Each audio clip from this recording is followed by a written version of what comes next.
Hi friends नमस्कार मु स्मिता आपन को स्वागत करछि मो यूट्यूब चैनल विश्वस्मिता को मु आसी जाइछि आपन पय गोटे नुआ ब्लॉग नै चलंतु रोसई रही से ब्लॉग टी देखिबा कोन हिची। आज मो हस्बैंड बनै छंती सोरिस मसला दिया छत्तू बेसर।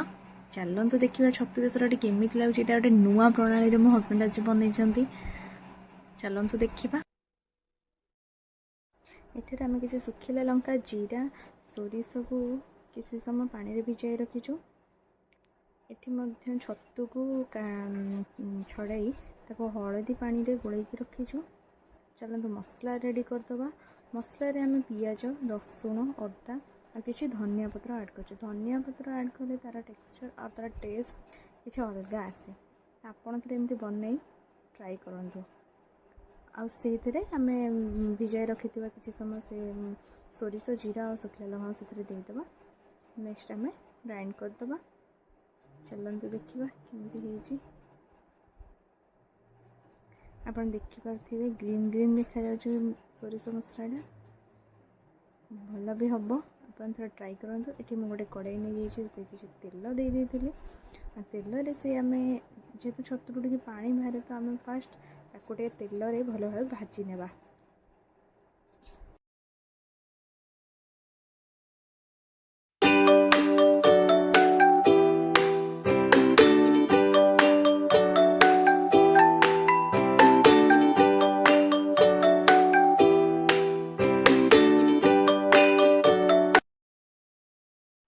एबे छतुटी भाजी होता आम तक गोटे प्लेट को काढ़ी नवा। मुझे गोटे कड़ाई नहीं तेल जीरा से ऐड करछि आ सुखला लंका ऐड करछि। आपण चाहिए लंका गुंड हलदी ऐड करें तरकार टेक्सचर पर। जेहेतु मु धनिया पत्र मसला रे बाटी तार टेक्सचरटा केमिति आछि आपण मानक देखा मुझे ऐड करनी हलदी आपण चाहिए ऐड करें। एबे हम एथे मसला ऐड कर दोछि। मसला टी भल भाव कषि नेबा। सोरिस मसला बेसी भी कषा जाएनि ना पिता लगे।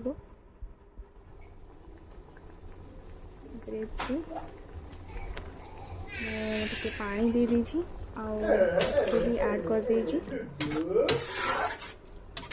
गोटे आंबुल भी देदेली कहीं सोरिस मसला टे खट्टा ना भल लगे। मुझे आलू ऐड कर चाहिए आलू भी ऐड करें ना तो स्किप करें।